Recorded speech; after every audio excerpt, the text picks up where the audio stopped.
오늘 추수감사주일에 우리에게 주시는 하나님의 말씀은 구약성경 시편 103편입니다. 시편 103편 1절에서 5절까지의 말씀, 구약성경 876페이지 시편 103편 1절에서 5절까지 제가 한 절, 여러분 한 절 교독하겠습니다. 내 영혼아 여호와를 송축하라. 내 속에 있는 것들아 다 그의 거룩한 이름을 송축하라.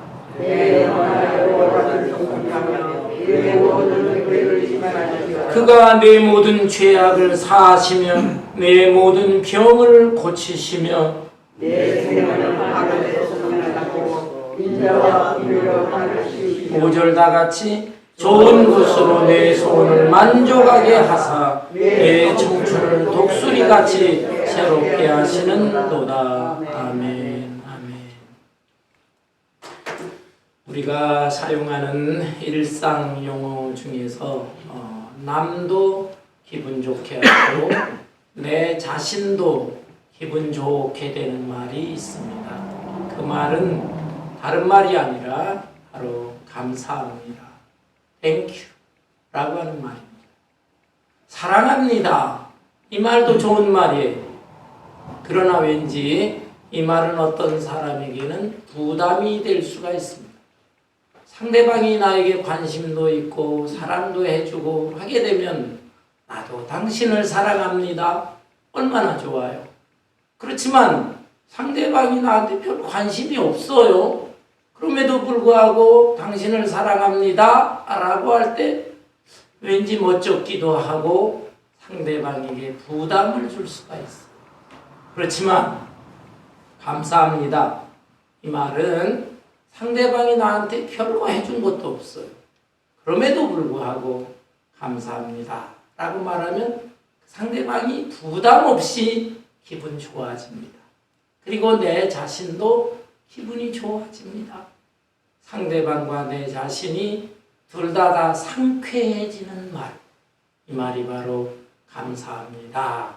Thank you 라고 하는 말입니다. 그래서 데살로니가 전서 5장 18절에 보면 범사에 감사하라. 이는 그리스도 예수 안에서 너희를 향하신 하나님의 뜻이니라. 범사에 감사하다 라는 말이 뭡니까? 이것은 언제 어디서나 어떠한 환경, 어떠한 상황 속에서도 감사하라 라는 것이에요. 이렇게 감사하는 것이 바로 우리를 향하신 하나님의 뜻이니라. 하나님이여 하나님 뜻대로 살게 해주시옵소서 어쩌고 저쩌고 기도도 많이 하고 합니다. 그런데 하나님의 뜻대로 산다는 게 뭐냐? 성경에 명확하게 말씀하고 있어. 범사에 감사하라. 이것이 너희를 향한 하나님의 뜻이니라. 오늘의 본문 말씀은 다윗 왕이 인생 노년에 자기 일생을 회고하면서 하나님의 은혜가 너무 감사해서 마음 중심으로부터 고백하면서 하나님께 감사를 고백하는 찬송시입니다. 감사 찬송 시예요. 여기 1절에 보면은 내 영혼아 여호와를 송축하라. 내 속에 있는 것들아 다 그의 거룩한 이름을 송축하라. 송축하라라는 말씀이 나오고 있어요. 송축의 뜻이 뭡니까? 오늘날에는 이런 용어를 잘 사용하지를 않지요. 송축이라고 하는 이 사전적인 의미는 경사스러운 일을 기리면서 축하한다 이런 뜻이 있어요. 예를 들어서 어떤 사람이 100세 장수를 했다 하면 아버님 100세 사신 것에 대해서 송축합니다. 100세 사신 것 경사스러운 것이면서 기립니다. 축하합니다. 이런 뜻이에요. 그런데 하나님께 대해서 송축한다라고 하는 것은 몸과 마음을 다해서 감사 찬송을 한다, 이런 뜻이 있는 것입니다. 경배한다라고 하는 뜻과 비슷하지만 경배의 의미보다 더 강한 의미, 내 몸과 마음 전체를 다 바쳐서 하나님께 감사 찬송합니다. 이것이 바로 송축한다라는 뜻이에요. 그런데 본문에 보니까 내 영혼아 여호와를 송축하라. 그리고 내 속에 있는 것들아 다 그의 거룩한 이름을 송축하라. 내 속에 있는 것들아 여호와를 송축하라. 아니, 내 속에 있는 게 뭘까요? 우리의 몸 속을 생각해 보면 장기가 있어요. 장기가. 내 속에 위도 있고 폐도 있고 간도 있고 심장도 있습니다. 그래서 이러한 속에 있는 장기들아 다 하나님을 찬송하라, 이런 뜻이 됩니다. 그러니까 하나님을 찬송할 때 겉으로 입으로만 찬송하는 거 아니고 목소리로만 찬송하는 것도 아니고 내 속에 있는 것들아 다 찬송. 이러한 장기들은 숨을 쉰다든지 뭐 밥을 먹는다든지 피를 돌린다든지 이런 기능을 하는 거잖아요. 그런데 그런 것들까지도 다 찬송하라. 뭘까요? 내 몸 전체를 들여서 하나님을 찬송하고 싶습니다. 그리고 내 속에 있는 것들아 라고 할 때는 단순히 이런 장기들을 뿐만이 아니라 마음으로, 그리고 마음 중심에 있는 내 영혼으로 하나님을 찬송하기를 원합니다. 이런 뜻이 되는 것입니다. 여기 2절에 보니까 내 영혼아 여호와를 송축하며 그의 모든 은택을 잊지 말지어다. 은택이라는 말은 또 뭘까요? 은혜와 같은 말이죠. 그런데 굳이 이 한자어를 번역을 하면 은혜와 덕택입니다. 내가 지금까지 한평생 살아온 것은 하나님의 은혜요, 하나님의 덕택입니다. 하나님의 은택입니다. 라는 것이죠. 이것을 잊지 말지어다. 사람들은 하나님뿐만 아니라 인간관계에 있어서 여러 은혜도 받고 신세도 지고 그러잖아요. 그런데 그런 것들을 세월이 지나면서 자꾸 잊어버립니다. 잊어버려요. 은혜에 대해서 기억할 줄을 몰라요. 그러나 우리가 하나님의 은택을 잊어서는 안 된다. 다윗은 스스로 자기 몸에게, 영혼에게 이렇게 강하게 명령합니다. 이것은 곧 자기 자신이 몸과 마음, 영혼을 다해서 하나님께서 베풀어 주신 은택, 은혜와 덕택에 대해서 저는 잊지 않고 감사 찬송을 부르겠습니다. 라는 이 결단이요 신앙 고백인 것입니다. 그러면 다윗은 구체적으로 무엇에 대해서, 도대체 무엇에 대해서 하나님의 은택에 대해서 감사 찬송하기를 원했을까요? 첫째는 하나님께서 죄를 용서해 주셨어요. 죄 용서의 은혜를 받아 너무 감사한 것입니다. 여기 3절에 보니까 그가 내 모든 죄악을 사하시며 라고 했어요. 죄라고 하는 것은 인간 불행의 씨앗이 되는 것입니다.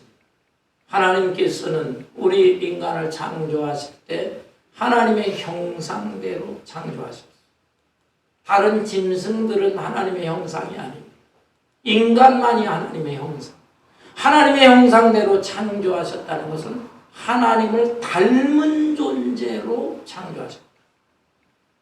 하나님이 무엇을 닮았을까요?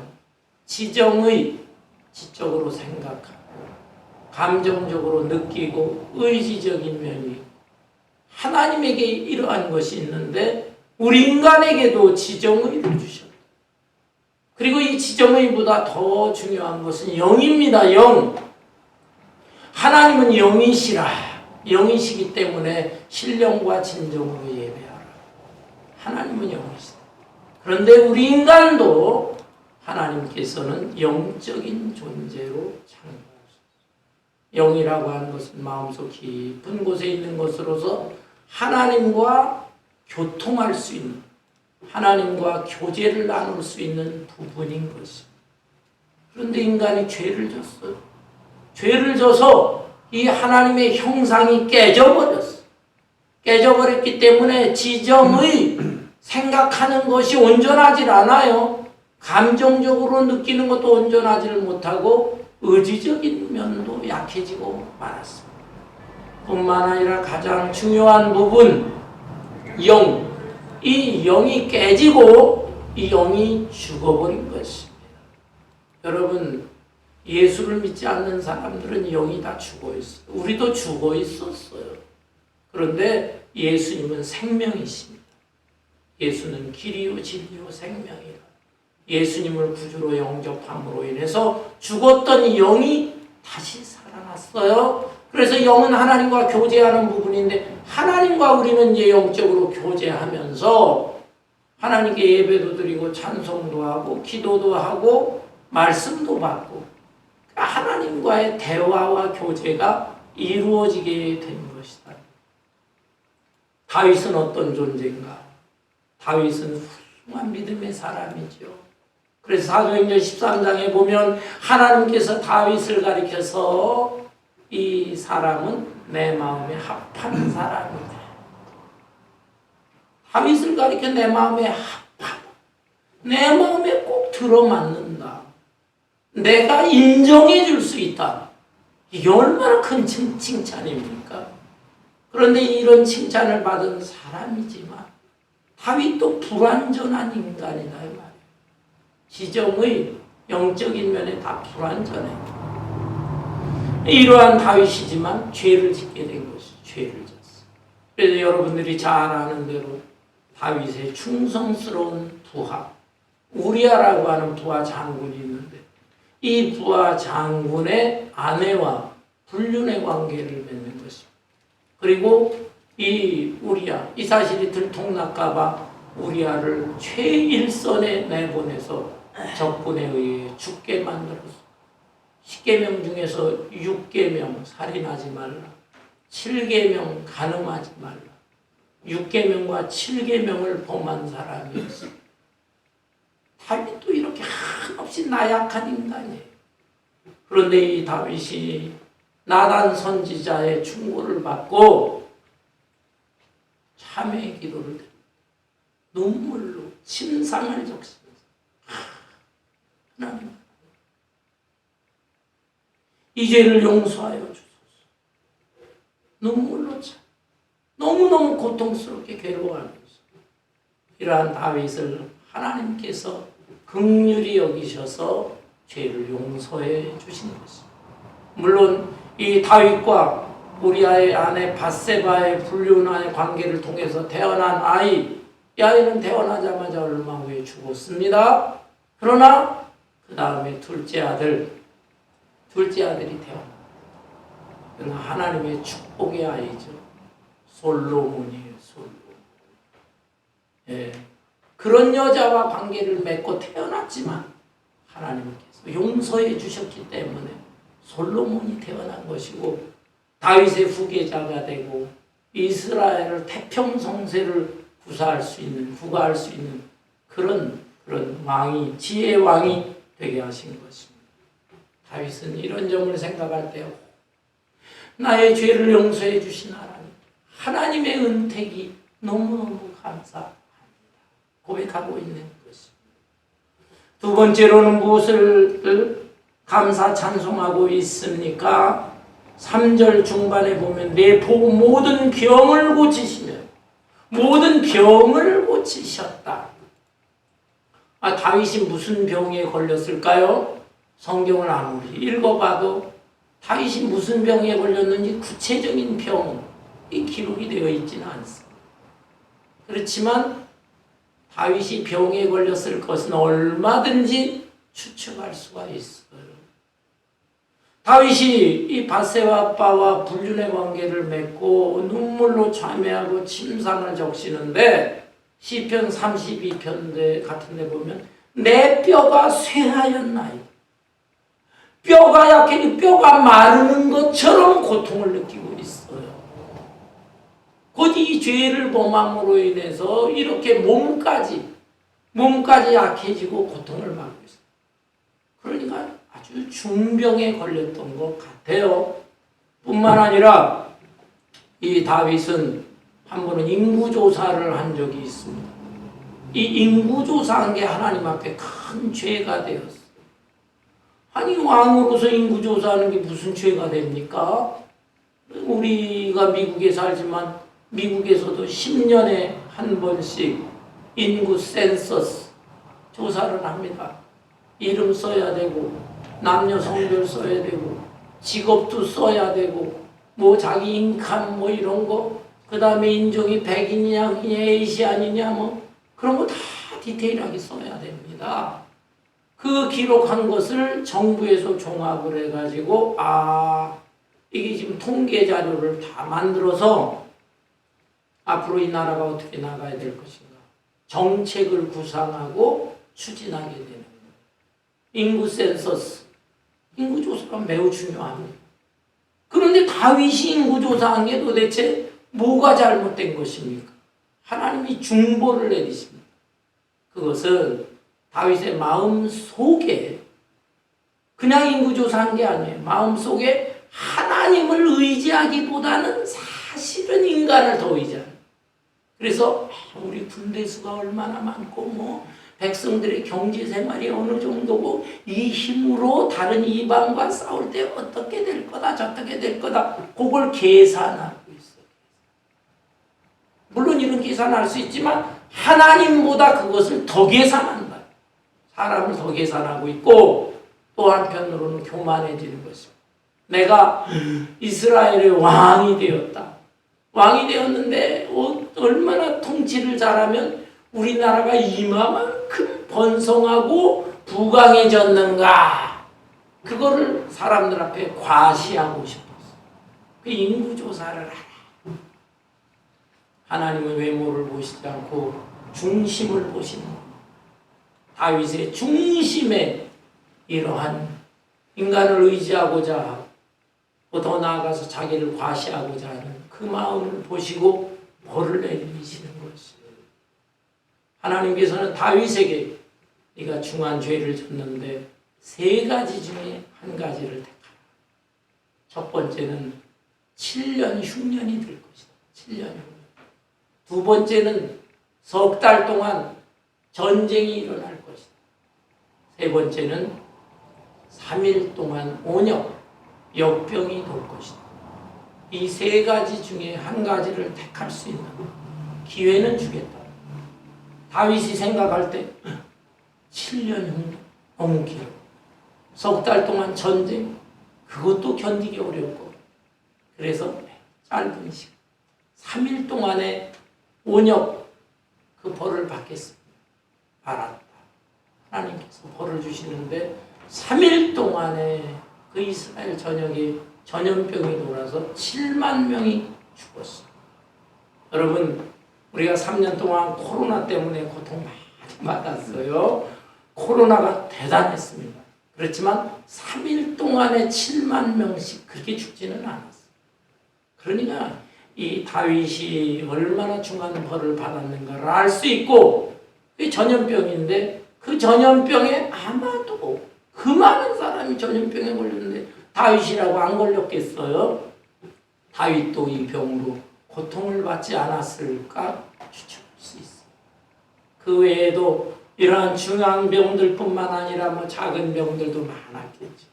그런 병에서 그래도 하나님께서 자기의 질병을 치유해 주셨다는 거예요. 그게 감사한 거예요. 여러분도 한평생 살아오면서 크고 작은 질병에 걸리셨을 것입니다. 그런데 그런 병들이 다 죄 때문에 생기는 건 아니에요.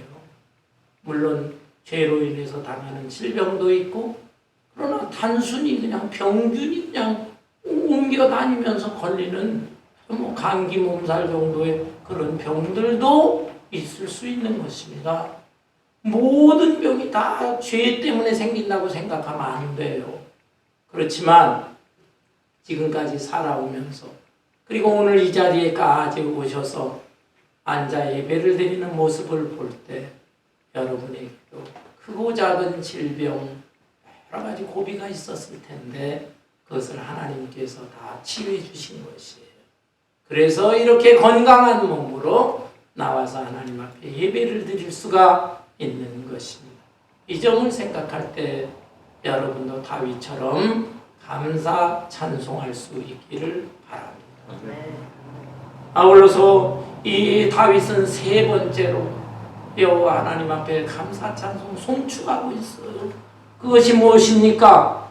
본문 여기 4절에 보면 내 생명을 파멸해서 속량하시고 생명의 위기에서 건짐을 받았다라는 것입니다. 다윗의 생애에는 이런 게 많았어요. 여러분, 다윗은 젊은 시절에 블레셋 장군 골리앗을 물리쳤어요. 그래서 나라를 위기에서 건졌습니다. 당시에 사울왕이 있었는데 사울왕도 이 골칫덩어리 큰 장애물인 골리앗을 물리쳤다. 그 누구도 상대할 수 없는데 이 어린 소년 다윗이 물리쳤어요. 너무 감격해서 자기 딸을 미갈이라는 딸을 사위로 줬어요. 사위로. 그 부인으로. 그래서 다윗이 사위가 됐어요. 그런데 이러한 다윗을 미워하기 시작합니다. 왜 그렇습니까? 백성들이 노래를 부르는데 사울은 천천히요 다윗은 만만히로다. 이게 무슨 뜻이냐면 사울이 죽인 무리는 천천히다. 그러나 다윗이 죽인 무리는 만만이나 된다. 다윗을 더 높이 칭송하는 거예요. 이 노랫소리가 막 자기 귀에 들으니까 슬그머니 마음속에 시기 질투가 생기네. 자기 그냥 그 어린 아들과 친구고 자기의 사위고 그럼에도 불구하고 혹시나 저놈이 내 권좌를 노리지 않을까 이런 우려심에서 미워하기 시작합니다. 그래서 이 다윗이 얼마나 많은 그 도망을 다닙니까? 생명의 위기를 수차례 하나님께서 기가 막힌 방법으로 구해주시고 살려주시고 살아난 거예요. 한 번은 이 이스라엘 전역에 어디 숨을 데가 없어. 숨을 데. 그 이웃나라 블레셋으로 도망을 쳐서 거기서 망명생활까지 합니다. 기가 막힌 일이에요.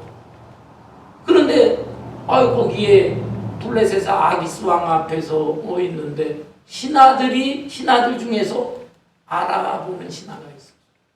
저놈은 우리의 장군, 예전에 우리의 장군 골리앗을 죽인 자입니다. 저놈을 살려줘서는 안 됩니다. 큰일 났어요. 이건 꼼짝없이 그건 죽는 것입니다. 그렇지 않아요? 알아본 무리들이 있었다니까요. 그런데 그때 다윗이 어떻게 그 고비를 넘깁니까? 미친 척합니다. 침을 막 질질 흘리면서 침을 막 문지간에 막 빨리면서 정신병자 노릇을 합니다. 그러니까 그 왕이 초론 모조리 같은 놈, 정신병에 걸린 놈이 감히 우리의 골리앗 장군을 죽일 수가 있단 말이냐. 그 말이 안 돼요. 이렇게 해가지고 정말 구사일생으로 그 위기를 넘긴 경우도 있어요. 그 외에 다윗이 어렵사리 이스라엘의 왕이 되었지만은 편안하지 않았어요. 외적으로 이방 족속들과 계속 전쟁을 해야 했습니다. 내적으로는 반란 영모를 꾸미는 사람들이 있었어요. 그 내적으로 사울의 신하들이 살아남아 있잖아요. 사울을 추종했던 신하들이 있고 다윗의 여러 아들 중에서 아주 못된 아들 압살롬이라고 하는 아들이 아버지 권좌를 나한테 줘야 됩니다. 그래서 이 다윗이 왕궁에서 쫓겨나서 또 귀신 생활을 해야만 했어요. 이런 생명의 파멸, 생명의 위기에서 그러나 하나님께서는 아주 그때마다 극적으로 돕는 손길을 통해서 목숨을 건지게 하신 것입니다. 인생 노년에 자기 생을 돌이켜보니까 이건 하나님의 도움의 손길이 아니고서는 불가능한 것이다. 내 생명에 파멸해서 나를 건지시고, 여러분도 마찬가지일 거예요. 여기 연세 드신 분들, 일제시대에 태어나시고 성장하시고, 또한 6.25 동란의 그 고비를 넘기시는 분들, 6.25 동란의 얘기를 들어보면, 제가 지지난주 한국 오래간만에 다녀오게 됐는데 100세가 되신 어머니하고 대화를 하는데 6.25 동란 얘기 또 하시. 옛날에 뭐 많이 들은 얘기지만 그래도 또 들으면 이거는 뭐 영화 장면 뭐 스토리 이상인 거 기가 막히고. 그런데 어떻게 살아나셨냐고. 어떻게 살아나셨냐고. 여러분들이 그렇게 살아나셨어요. 그리고 젊은 사람들도 교통사고에, 총기사고에, 별의별 사고들이 있는 세상 아닙니까? 그 가운데서 지금까지 살아오게 된 것, 내가 똑똑하고 잘나서? No! 아니! 하나님께서, 하나님의 손길, 때로는 천사를 통해, 천사의 보호하심을 통해 우리가 지금까지 살아오게 된 것입니다. 아멘. 다윗은 생명의 위기에서 건진받은 것에 대해서 감사 찬송하고 있습니다. 네 번째로는 무엇입니까? 여기 4절 중반에 보면 인자와 긍휼로 관을 씌우시며, 인자와 긍휼로 관을 씌우셨다. 관이라고 하는 것은 이것은 높은 지위를 말합니다. 임금이 쓰는 관, 왕관입니다. 다윗은 자기 자신에게 왕관을 씌워주신 하나님. 다윗이 뭐가 있어요?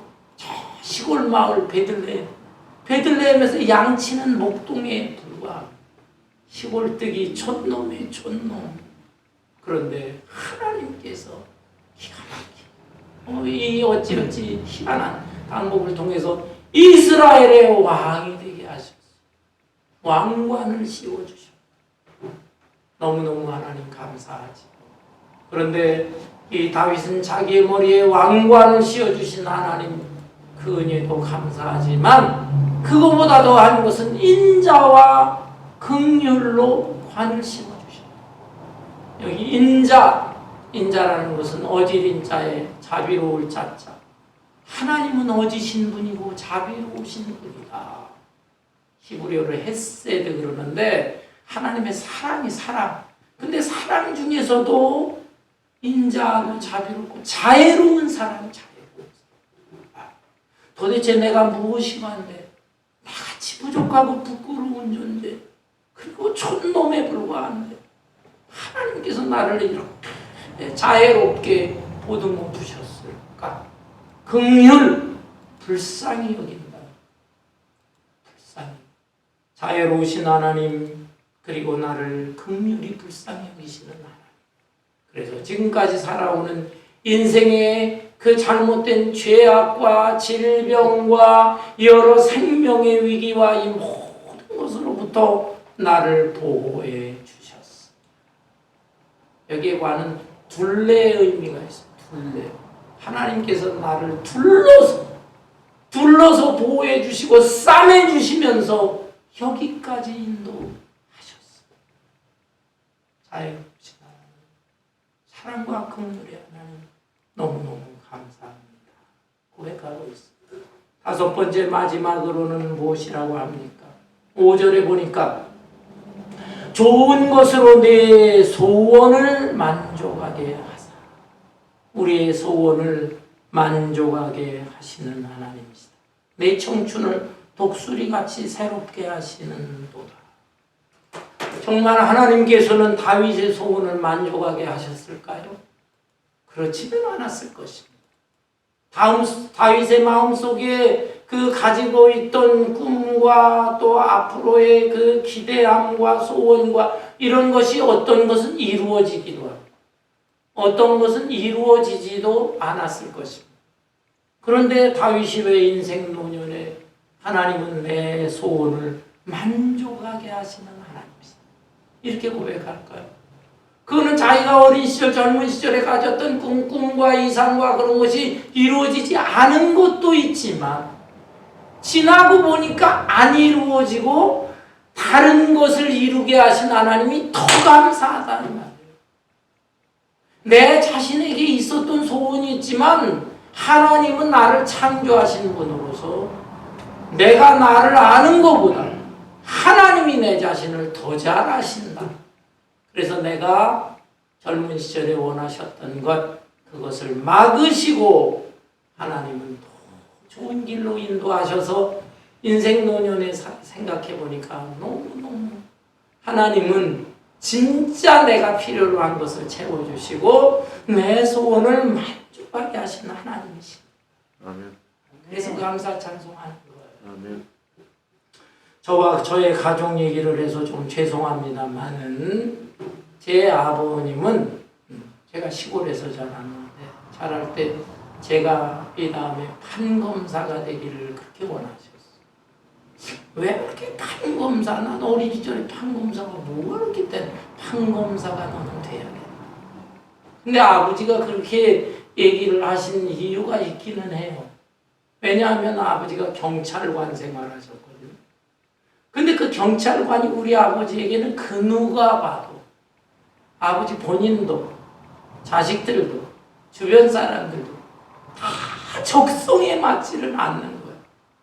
아니 어떻게 당신 같은 사람이 경찰관을 전혀 안 맞는 직업을 가지고 평생을 사셨어요. 왜냐하면 이북에서 월남을 하셨어요.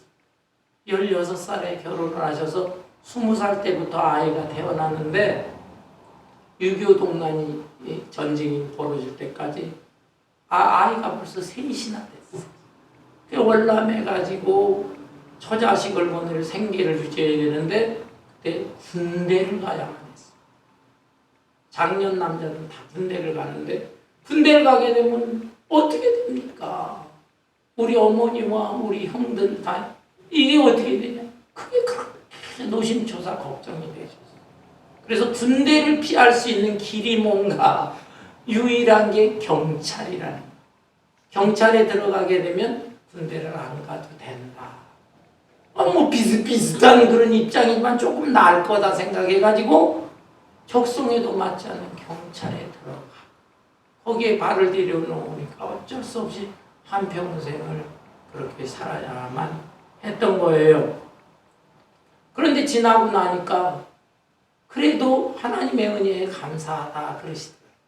뭐가 감사한 인생이 후회스럽지 않냐 그랬더니 후회도 많지만 하나님께서 섭리 가운데 인도하셨다.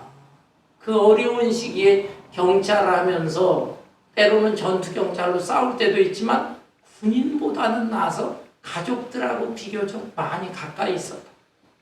그리고 이렇게 저 섬으로 이렇게 탈출을 하시고 이북에서 그랬는데 그 섬에 있으면서 경찰 생활을 하게 되는데 그 경찰을 많이 의지를 해요. 섬 사람들이.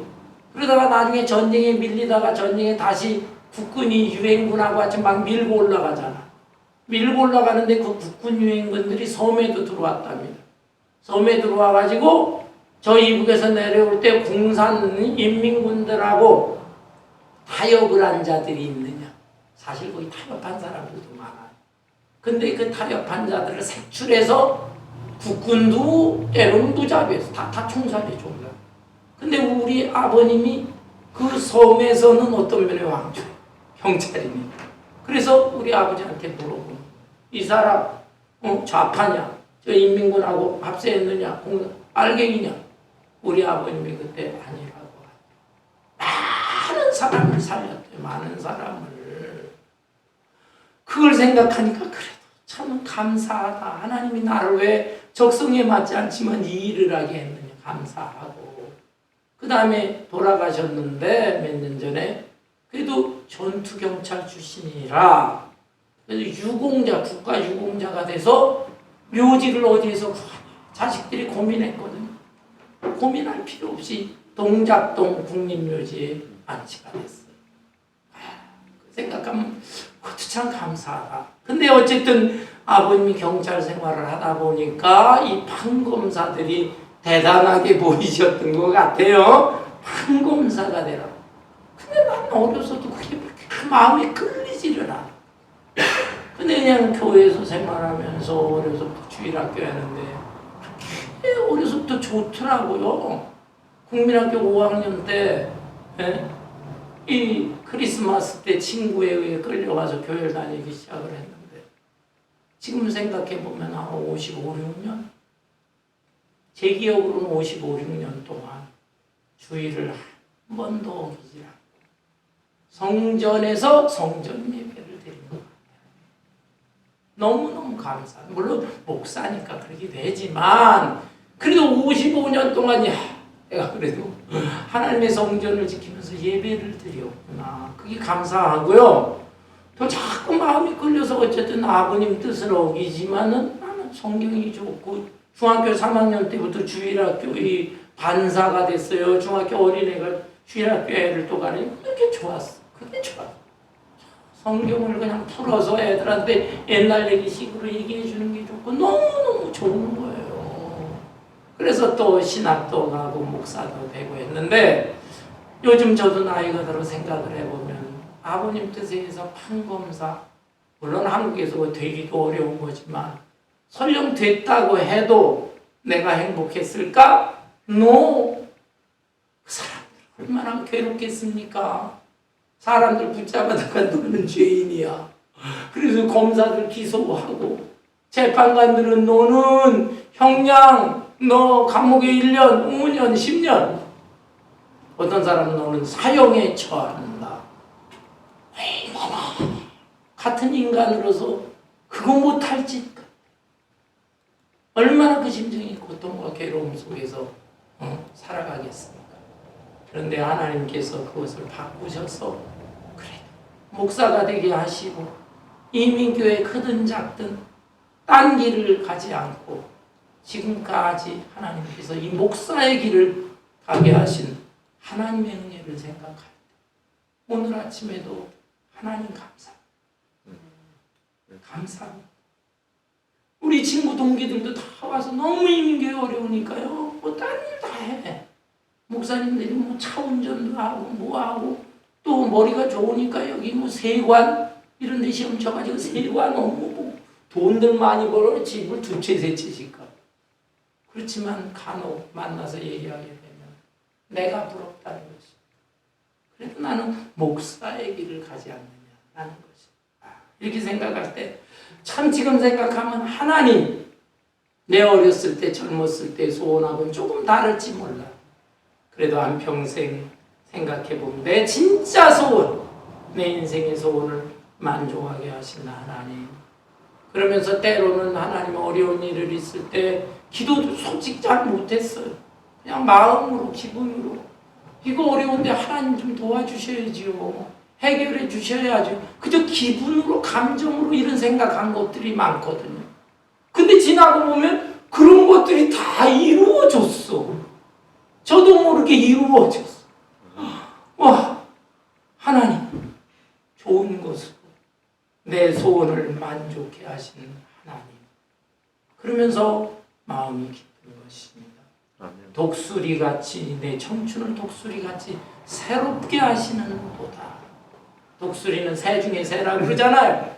그래야 하늘을 나르는데 높은 창공을 나르는 새입니다. 다른 새들은 이렇게 낮게 나르기도 하는데 독수리는 창공을 마음껏 자유롭게 활개치. 여러분 이렇게 다윗과 같이 감사할 줄 알고 하나님의 은혜에 찬송할 줄 알고 이런 사람의 마음은 독수리같이 하늘을 창공을 나르는 것이. 그러나 이 세상에 대한 욕심, 돈 욕심, 명예 욕심, 욕심 너무 많죠. 그 욕심이 많고 교만한 사람은 자기 깐에는 나른다고 날라요. 높은데 창공을 나르는 게 아닙니다. 기껏해야 날긴 나는데 저공비행을 해. 저공비행. 그걸 잘난 척하고 저공비행을 하는데 그러다 보면은 이 나무에도 부딪히고 저 나무에도 부딪히고 높은 건물 어떤 건물에다 탁탁 부딪히고 피 흘려서 쓰러지게 죽게 되는 것이에요. 여러분 오늘 이 다윗이 감사한 감사의 명목 이것을 잘 기억하세요.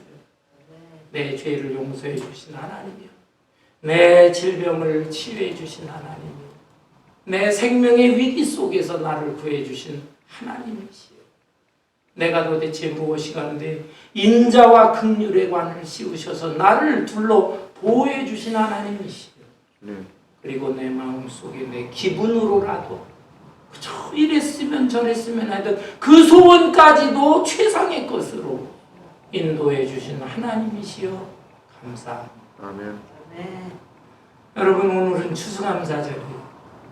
추수감사절의 유래는 여러분 잘 아시죠?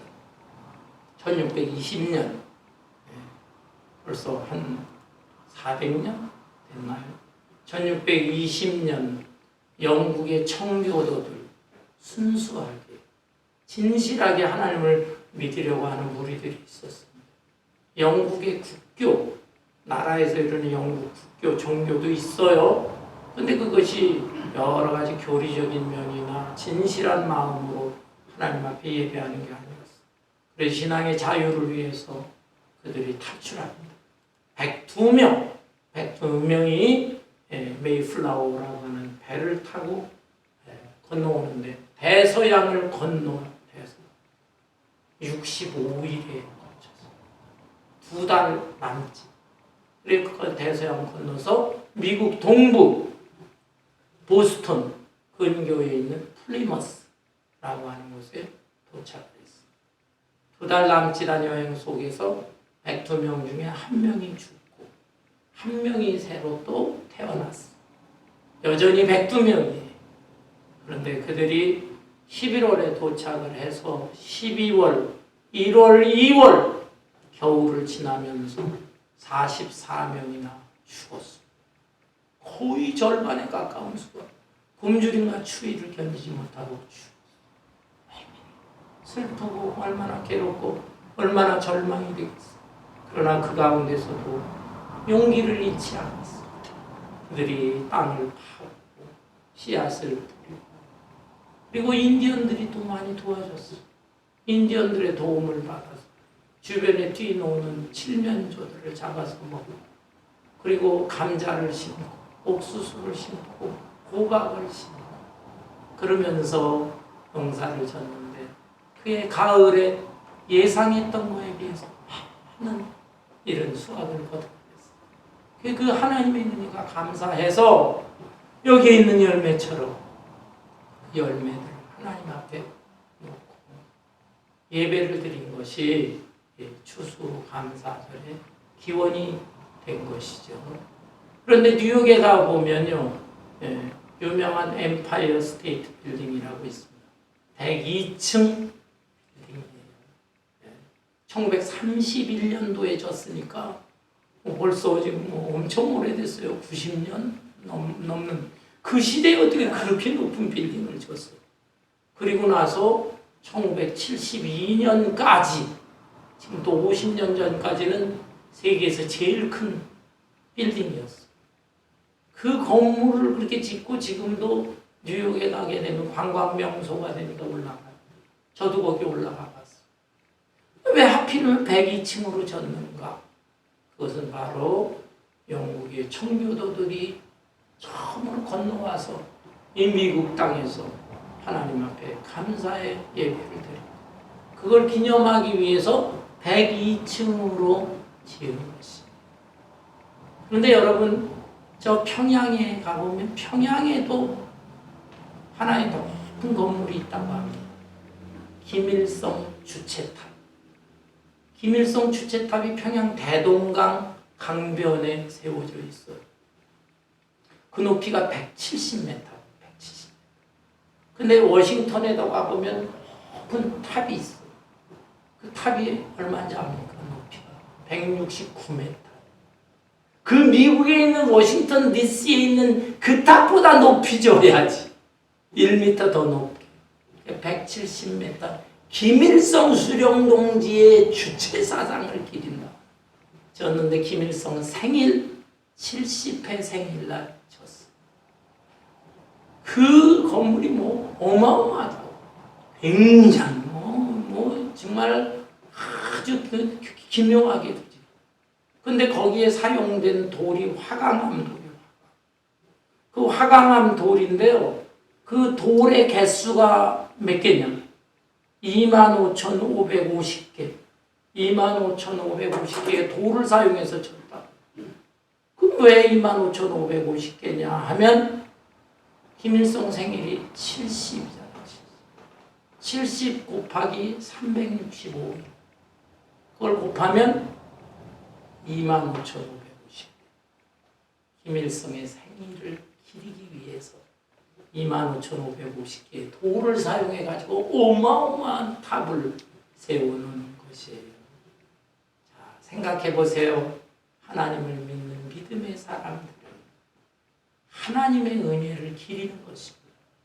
하나님의 은혜를 기리고 그 위대한 신앙의 정신을 가진 사람들, 그런 사람들을 존경하고 그의 엠파이어 스테이트 빌딩 같은 게 세워집니다.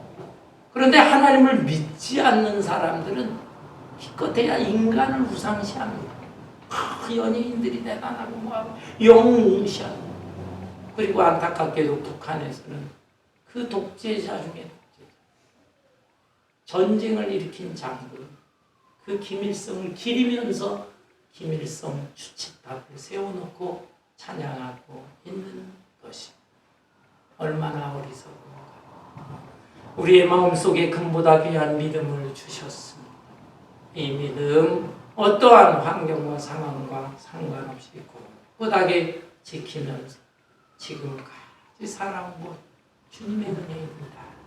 이렇게 감사하면서 신앙 고백을 할 때 지금까지 여기까지 인도하신 하나님께서 저기까지 저 영원한 세계 천국까지 선한 길로 복된 길로 빛된 길로 인도하실 줄로 믿습니다. 아멘. 이 은혜가 저와 여러분에게 함께 하시기를 주님의 이름으로 축원합니다. 아멘.